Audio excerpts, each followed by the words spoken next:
was funny because the guy's from the Bay Area in California, and that's where I grew up. So it was kind of. Oh, really? Yeah, funny to see. I have to check it out. I'll watch a thing or two. More often than not, in my opinion, they don't know what they're doing. Yeah. Caesar was good. I like Caesar. I saw there was a guy. It's a show. Is the guy an African American guy? Mm-hmm. Is it? Jazz, I think it is. Okay. Jazz. Maybe I saw a clip, not on Netflix. I saw it on YouTube. Okay. And he came in to assess an human aggressive case. Uh-huh. And he put on the big old suit, and he goes into the yard or whatever. Uh-huh. And I'm like, oh, because the only people who really do that are my mentor and the people he's trained. Uh-huh. And no one ever thought to apply that to family pet. Yeah. So most of the time when you see that, it's because they do protection work. Mm-hmm. But I saw him like, hey, this guy is doing what we do, and I didn't know there was someone else out there that did it that way. So if it's who I think it is, I might check it out. Because, it seemed like he had a lot of similar tactics that you do, and the way he explained things. Sure. The only thing was the first one I thought was interesting. It was this I think a millionaire house designer, and the dog went with the trainer for a few weeks rather than training it. But I'm sure he just paid him loads of money because he didn't have time or something like that, rather than getting it. Yeah, I'm not a fan of board and trains. Yeah. Because if that person's too busy, it doesn't matter if you did the training or not, they're still going to be too busy to reinforce it. And that's what I was most of it is me learning rather than. Yeah, I already know how to train a dog like this. Yeah. That's not, I don't need to learn more. Yeah, exactly. So what we're going to do today is going to cover the heel. Okay. And this should help square away a lot of this stuff here. Okay. And earlier I had another client, actually similar size and everything. And I was actually talking about him because she's also in that special adapter. Okay. And I was telling her about the whole wing thing or whatever. Yeah. But you both learned place command because it was going to be a cold week, small dog. So her dog, same thing, wasn't liking the exercises. And I said, because we wouldn't typically be doing this. We would be doing heel. Because e-collar builds stress. Walking or heeling alleviates stress. Right? So if I get stressed, I like going for a walk. Yeah. Right? So as we build stress, we alleviate it at the same time. So that's why heel is such a important command to teach for the first class, ideally, because of that. Okay. Right, but at the same time, I also know this isn't going to happen. We're going to be practicing that for that. Yeah. So what's this guy's number been? So I have it left on 12, which is where I think between 10 and 20. Is where we were at. 8. Okay. But so let's go ahead and give a little test tap here. Bump it down to 8. Oh, okay. That's where we are. Okay. Tap. Yeah. I'm tap. going the wrong way. Where were we at just before? 12. So. Tap. Yeah, because I know on 12 I saw a little twitch there. Tap. What's the number now? 15. Keep going. Tap. Tap. Okay, bump it. Tap. See, he usually is much more responsive at home too, quicker. He's more sassy than anxious. Yeah, keep going up.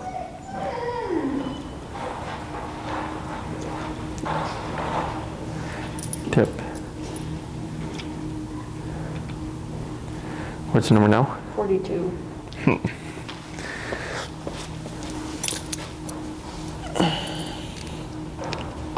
Yeah, you haven't fit it correctly. So I'm gonna do here. Let's just pull some of this fur down. And I looked at getting him a leather collar. The PetSmart didn't have any, so I'm trying to order one, but this seemed to be a better fitted collar. This one? Collar and leash than the other one I had. So. Yeah, this is because you still have your e-collar above it blocking it, so that's fine. And this is a nice leash. Okay. So now that I've adjusted it, let's see if I can just breeze through this real quick. Tip back down. 8.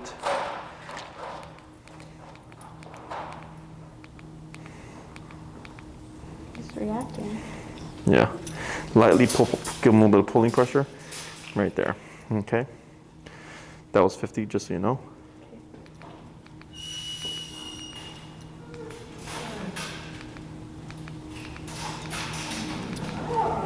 That's 38. 1 second.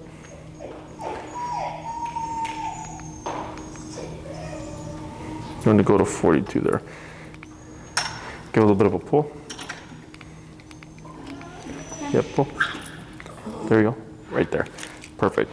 We're going to dip back down to 38. We're going to start at that, okay?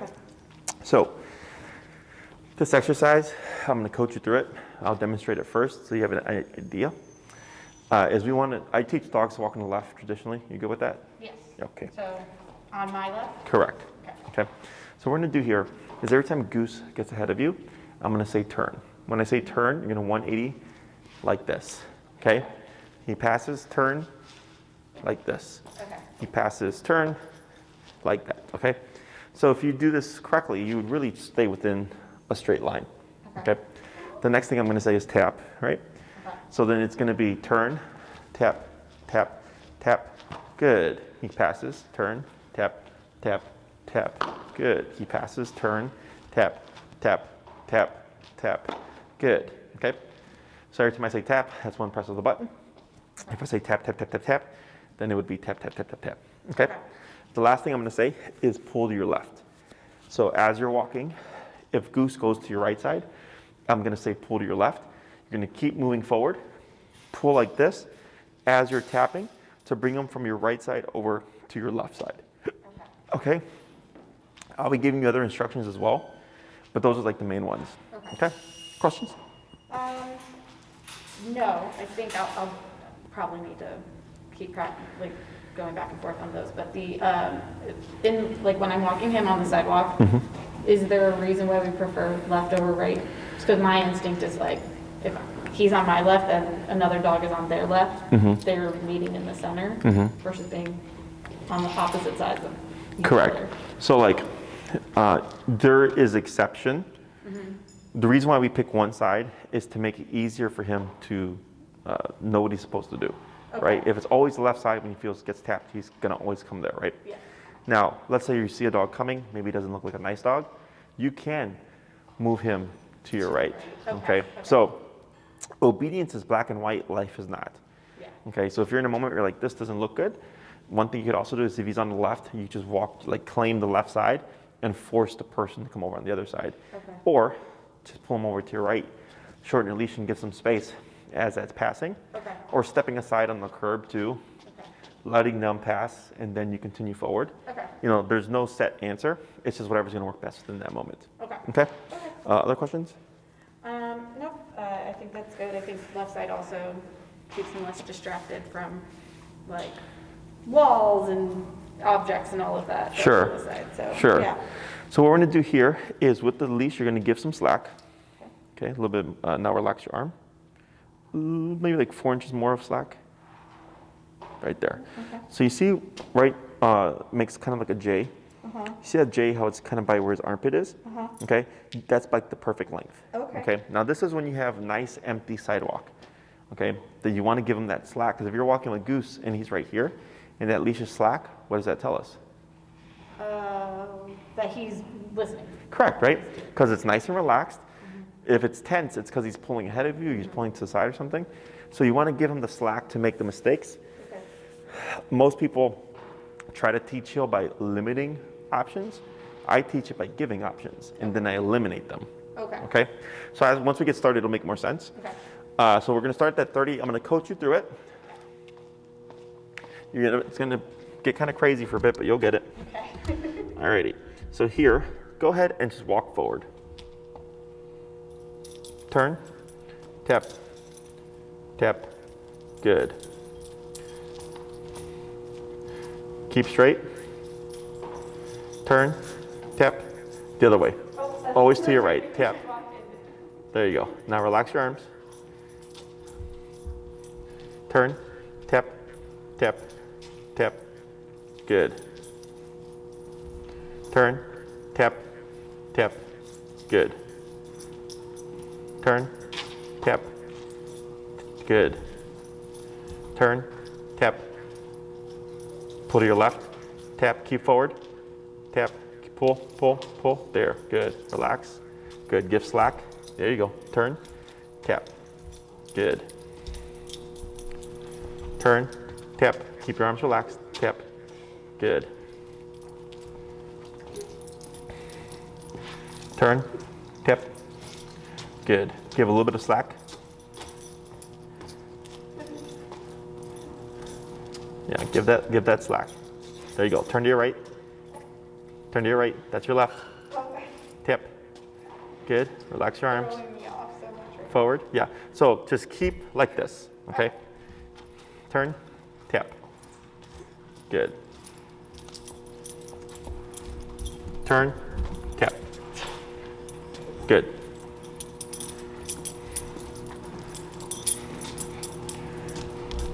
Good. Slow turn. No tap. Oh. Yeah. So it's not always going to be tap when we turn. Okay. Okay. So only when I say tap will you press. Give slack. Yeah. Now keep straight. Okay. Now turn. Tap. Forward. Yeah. Keep your movement. Turn. Tap. Good. Keep forward. If he yips again, we're going to dip it down.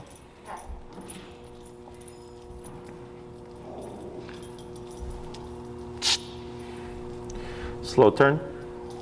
Pull to your left, tap. Good, relax, keep forward. Good. Keep it slack. You took leash, yeah, keep it slack. Sorry. There you go, good. Good. Good. Turn. Pull to your left, tap. Good, keep forward. There we go, that's better. Yeah, keep relaxed. Tap, pull to your left. Good, relax. Good. Keep forward, good. Slow turn. Good. Forward. Good. Tap forward. Keep forward. Yeah, relax, good. Keep forward, tap, good. Slow turn. Yep, forward. Tap. Good.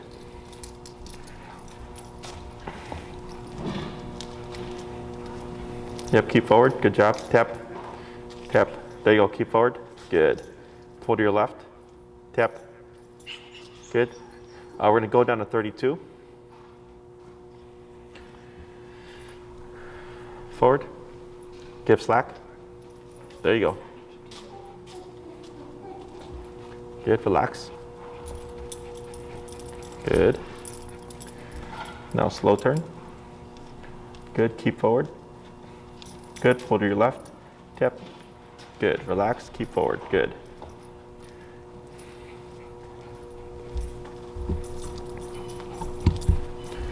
Good.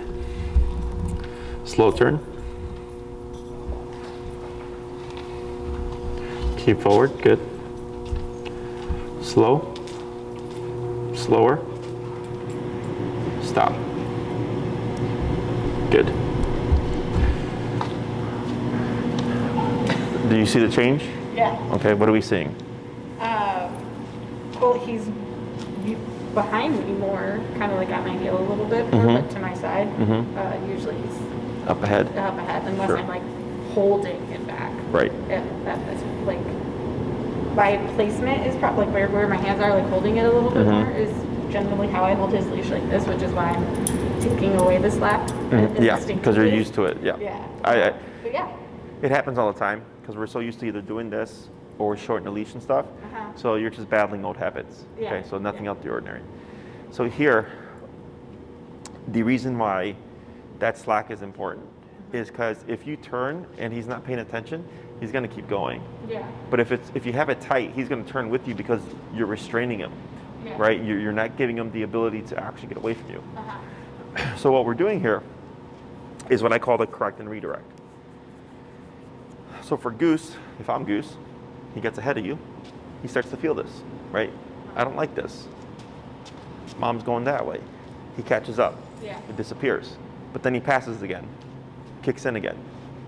So it's Now more mom. so to tell him he needs to pay attention at all times. Yes, right? So we're not saying any words here. We're giving Goose the opportunity to do what he wants. Want to go to the right side? I'm going to keep walking, pull left, tap until you go to the left side, Okay. right? So we're telling them this is not an option. Being over there is not an option. Too far behind is not an option. You have to be in this little pocket here. Yes. Okay. Now, when you come to a stop, you see how he's now like kind of mopey, but when you're walking, he feels more like this, Yeah. right? Because the walking stimulates the brain, right? So he's not just focusing on the pressure, but then afterwards he's got to let it out. So then we get stuff like this. Yeah. Okay. So the more you walk him, the better he should be with the stress. Okay. So turning. The reason why we always go to the right is because that brings them back to our left. More often than not, turning to your right like that brings the dog back to your left. If you turn inwards, it brings them to your right. Yeah. Okay. So we're keeping it consistent. Every time he passes me, I go to the right and tap because I'm going to bring him to my left. Okay. So whenever you're turning, you want to always, you want to be aware of yourself now. Just keep those arms down, okay? Because pretty common for people to start doing this with their arm because they're turning the dog with them, and we don't want to do that. We want the dog to turn with us, okay? And that's when I started saying slow, right? And then I said slow turn, because I could see Goose being mindful of you. So then when I saw him being mindful of you, doing that slow to slow turn allowed him to turn with you, okay? The abrupt turn was because he was not paying attention. So there's nothing to cue. Gotcha. So if he's already over there, there's no point in me moving slow. He's already not paying attention. Yeah. So when he's walking with you and you slow down, you're giving him the opportunity to change with you and to turn with you the other way, okay? If you slow down and Goose kept going, you would turn and tap to bring him back to your side like that. Does that make sense? Yep. Questions? Nope. Gotta memorize it. Sure, it's pretty simple. Yeah. Anytime he's ahead of you, always turn to the right, okay? So if you're on the sidewalk, you would stay within the width of a sidewalk, okay? If you end up off the sidewalk, then we did something wrong. Okay. Good. Go ahead and move forward.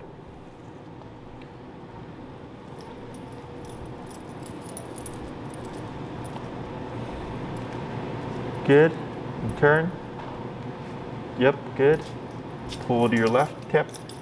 Good. Keep forward and relax. Good.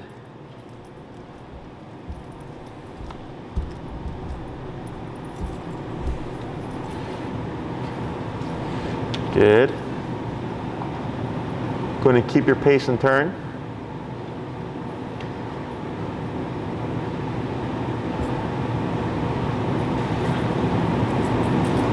Good. Now slow walk.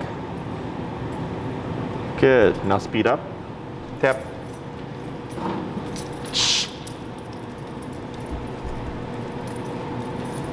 Good. Turn. Tap. Good.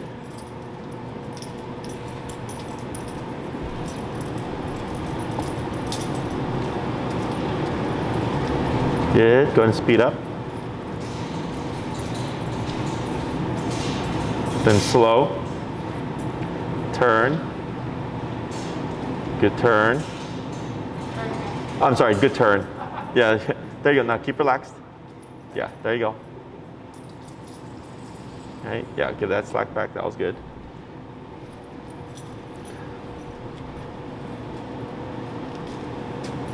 Ready for a turn. It's good. Pull to your left. Tap. There he goes. Good. Go ahead and speed up. Good. Good. Then slow. Good. Turn. Pull to your left. Tap. Good. Relax. Slow. Slower. Stop. There you go. Like that. Good.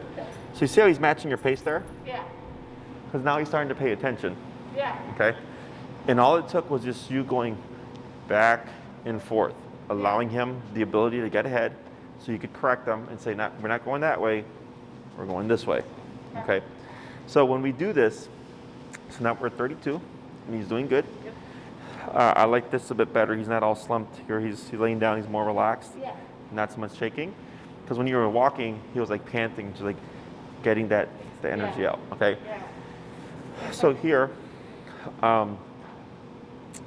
now you have something to expose him to the collar more.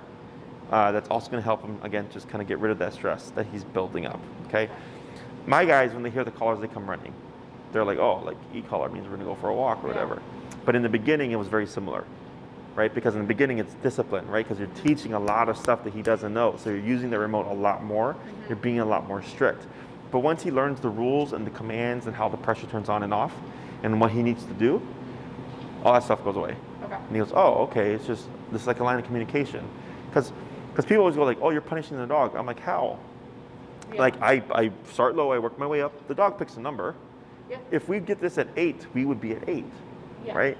So if I'm at 8 outside and like 14 at Oz Park, and then I go to a new like a forest preserve and it's 22, and then once he gets used to it, it's back down to 8. Like you're adjusting according to what he's giving you, right? Yeah. But he has to perform the task, otherwise it means nothing, okay? So he always picks the number. Here we started at what, 40 something, then went to 38, now we're going down to 32. Yeah. And I'm seeing good response. So if I see he's too sensitive to 32, then I go down to 26 or whatever. Yeah. I'm gonna keep dropping it as long as I'm keeping that same level of focus. And Okay. it probably makes sense that like if at home it's a lower number because he's able to focus, he's less stressed out there, but he's more stressed here. So. Okay, got it. Cool. Yep. Because stress overrides. That's where like The so, response to it. yeah. So like last time, remember when he hid behind the chair, and I was tugging on him, and I was bumping it, and I went up before finally went right, and he moved forward because stress was causing him to shut down because he was like, I don't want to do this. This is stupid. Yeah. Right. And eventually you overrode him, and he's like, okay, and he had to. Okay. Now even here he tried it a couple of times where he kind of tried to sit back, and he just kept walking and tapped. And he's like, okay, well I guess I have to walk. Yeah. Okay. So here we're gonna start being a little bit more strict with stuff. So like if he lays down here, go ahead and lightly pull up on your leash, and give a tap. Tap. Wait a moment. Relax. Good. Okay. Now I'm not going to care how he's positioned or where he's looking. I'm just going to care that he automatically sits. Okay. So heel is a package of commands. Walk with me, stay with me, sit when I stop. Okay. So here, if you come to a stop and you see him lay down, you're going to lightly pull up. You're not going to say sit and tap like we did last week, right? To get the sitting position. And eventually what you'll start seeing is every time you come to a stop, he'll automatically put that butt down, okay? So there is no laying down or standing up there in the heel when we stop. There's only sitting. Exception being, it is winter. He's a little guy. So if it's too cold or it's too snowy or whatever, and he's like, this is uncomfortable for me, I don't worry about it. But he still has to be stopped at your side, okay?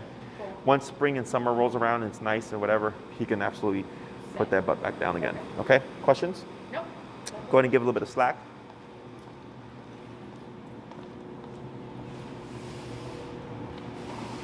And forward.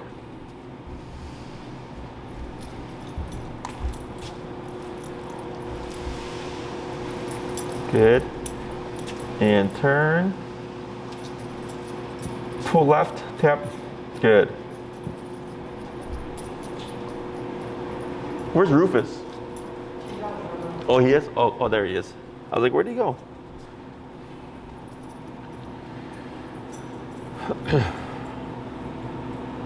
Good, get ready for a turn. Good, pull left, tap.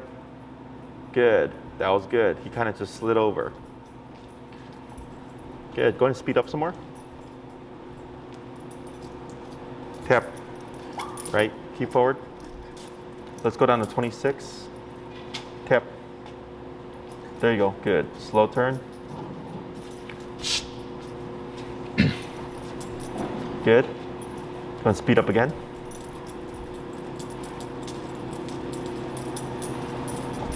Good, then slow. Turn. Tap. Right, good. Slower. Stop. Good. Now here, lightly up. Tap. Relax. Good. Here, you're going to just take 5 steps. 1, 2, 3, tap, tap, tap. There you go. 4 and 5. Good.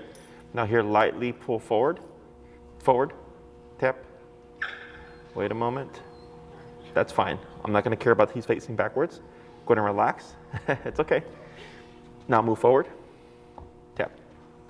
Keep moving forward. Keep moving. Tap. There you go. Good. Walk. There you go. Good. And then take a little bit of slack up. There you go. Go ahead and slow turn. Pull. So yeah. There you go. Good job. Turn. I'm sorry, not turn. Forward. Tap. There you go. Good. Relax. Good. Realign your leash. Good.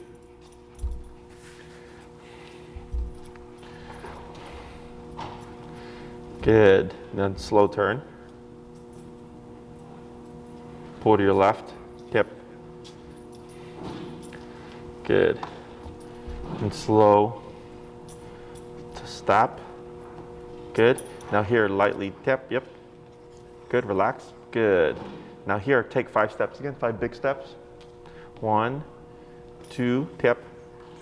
Good. 3, 4, 5. Yep. Regular step. There you go. Good. And go ahead and take that from underneath his leg there. Good.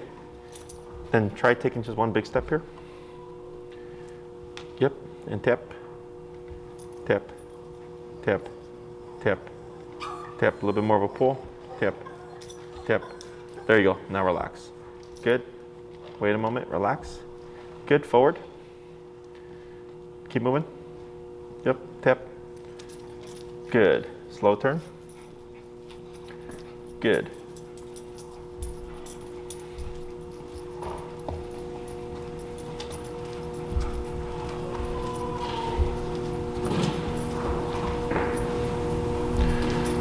Good. Slow turn. Tip. Good. Relax. Good. Slow walk, but keep moving. Tap. All right. Good. Going to pick up your pace.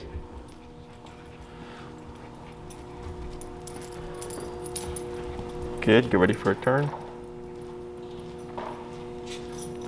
Good. Go and speed up. Tap. Right, good.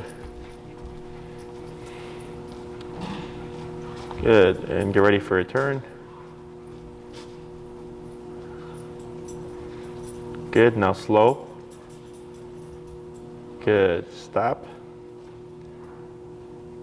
That's fine, we're gonna ignore that. Go ahead and take 5 steps again. Tap, yeah, go ahead and correct them. Tap. 1, 2, right. Yep, keep going. 3, 4, and 5. Now turn. Tap. Good. Relax your arms. Slow turn.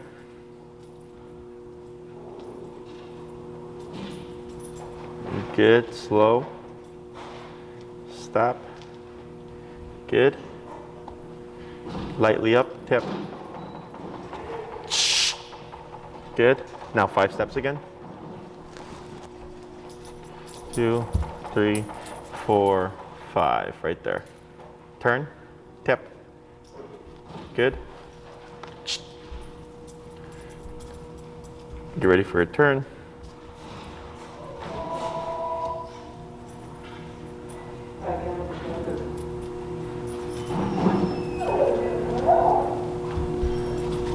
Good. Slow to stop.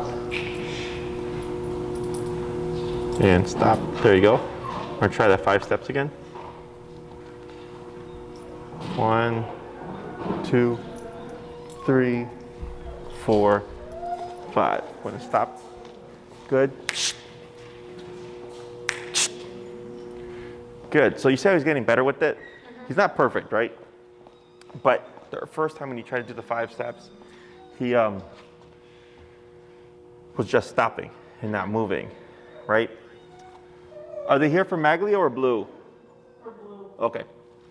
And then once we repeated it, he started to follow your lead a bit more. Yeah. Okay. Questions on any of this stuff so far? With the 5 steps, is the goal that he should move when I move? Yes. Okay. He should be, if you take 5 steps, he takes 5 steps. You take 1 step, he takes 1 step. You take 3, he takes 3, right? Okay. He just needs to be at your side, and it just shows you the level of focus that you have. Okay, so he's doing pretty good. He's probably like 70, 80%. Okay. Once you see him locking onto all those steps, then you know you're close to 100.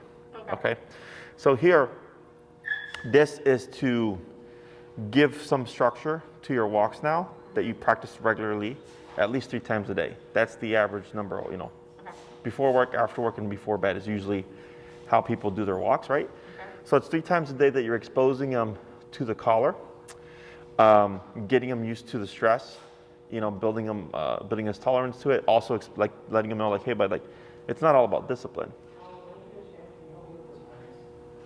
With the harness? 1 second.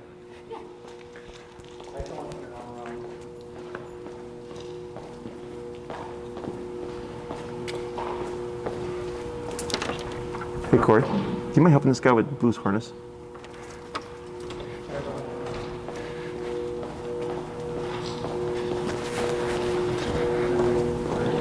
All right, so the heel, super important command.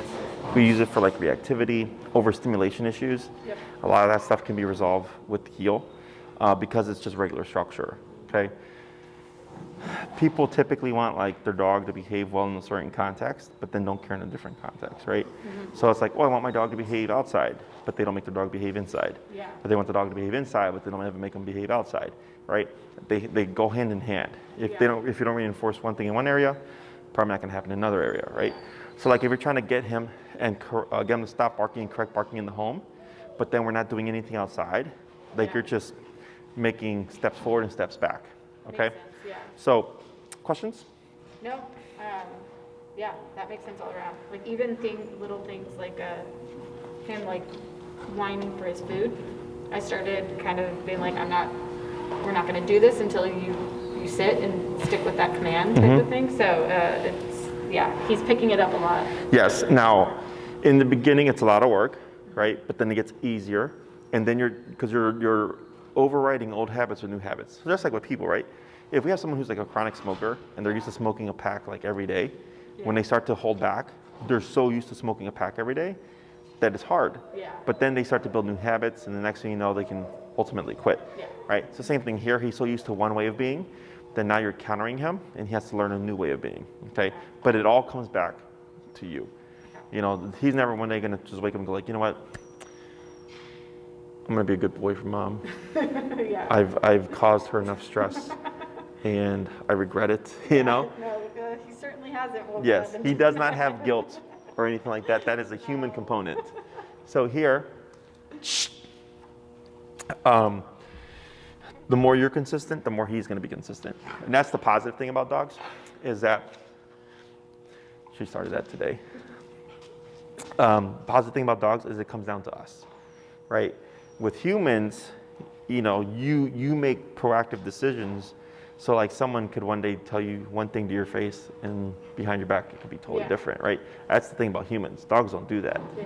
They go by what you make them do, what you reinforce with them, and all that stuff. So, any questions about this stuff so far? No. This makes sense. So this is what we call the heel. Now we're not using the word of heel because we're wanting to condition the behavior first. Okay. But we do eventually? Yes. Okay. That's typically the second class. Okay. Okay. Okay, got it. So,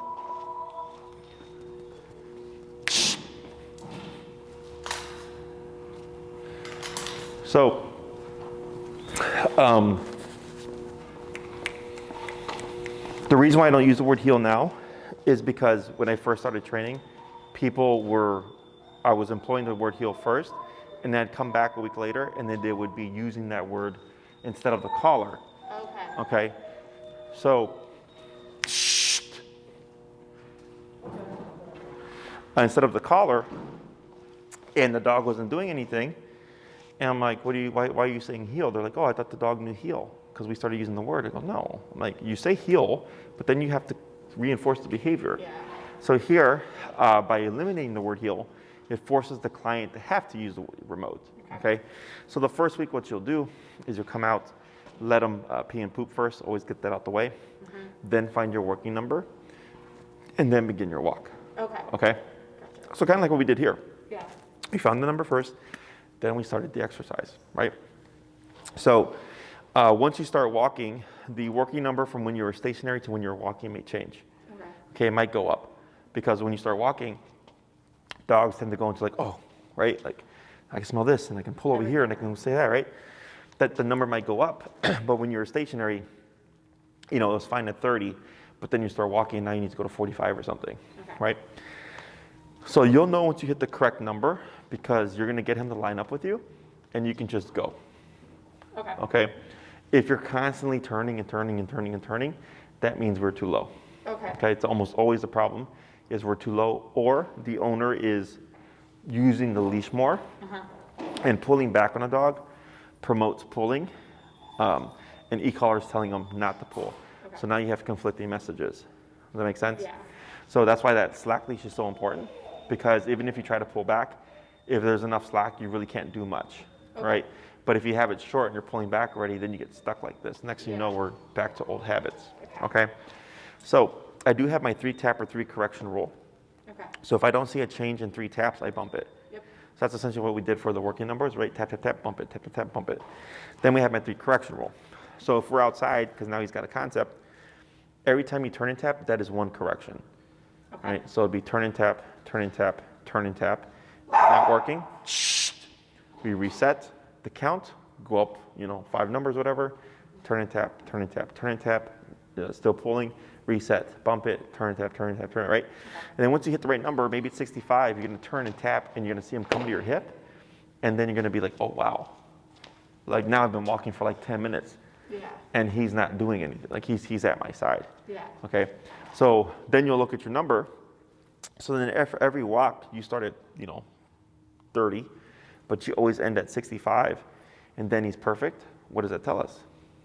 That he's just getting more distracted along the walk, or he's not paying as much attention, I guess. I don't know. Maybe not. Because so think of it. Let me try it again. It's not like the longer we walk, if I have to bump it up higher, it's because he's not focusing on what I'm doing. Right. So if you start at 30, right, and you always end at 65, and then he's perfect at 65 every walk, what does that tell us?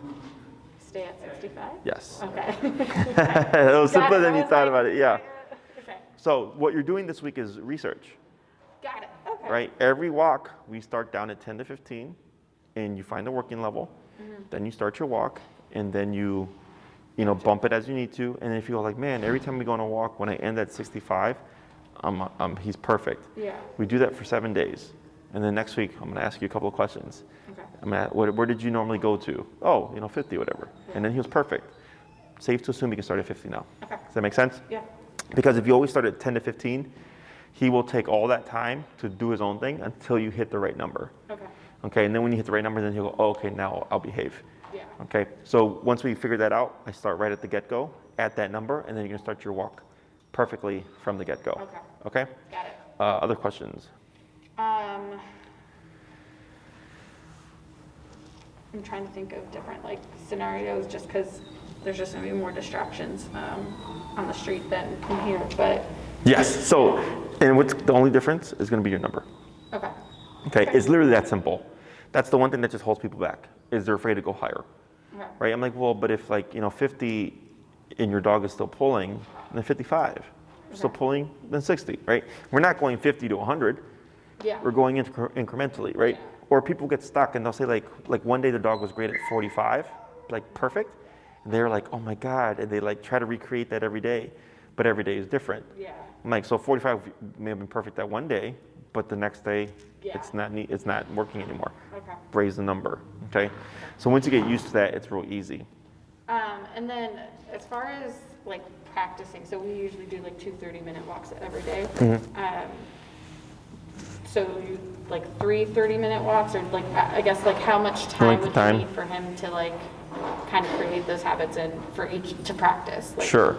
So dogs learn better in smaller chunks. Okay. So instead of 2 30-minutes, I would do 3 20-minute. Okay. Okay. Or you can do 4 15-minute. Okay. So either 4 15 or 3 20, either one of those. Because every time we were stopping and I was talking to you, he's processing everything that's going on. Okay. Okay. Or what just happened. So eventually, once he knows the concept and everything, and you go on a long 30-minute walk or an hour walk, whatever, it doesn't matter anymore because he's already got the behavior down. Okay.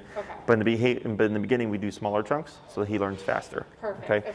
Is if all you have, let's say for whatever reason for your day, you can only do 2 30-minutes, That's fine. Yeah. Okay. To end the walking exercise, break.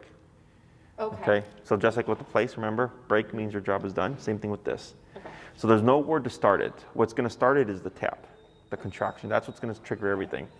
So let's say you're walking with him, you slow down, come to a stop, and you decide, okay, I'm going to give you a potty break.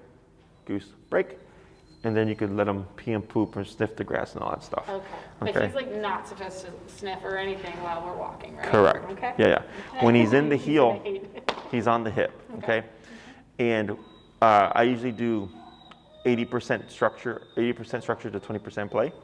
So like, let's say in the future you do an hour-long walk, 45 to 50 minutes is going to be in a tight heel. The last 10 to 15 minutes is going to be smell and pee and poop and do your doggy thing. Okay. Because your dog becomes what you allow them to practice. If you practice, do whatever you want, all this freedom, and in the house, guess what he's going to do? Yeah. Do whatever he wants, right? Exactly. So once you start practicing rules and structure, he starts to go, oh, there's limitations to things. Like I can't just do whatever I want like I used to before, right? So that's what the purpose of all this stuff is. Okay. It's like it's a number of pieces that kind of fit together into a bigger puzzle. Okay. Other questions? No.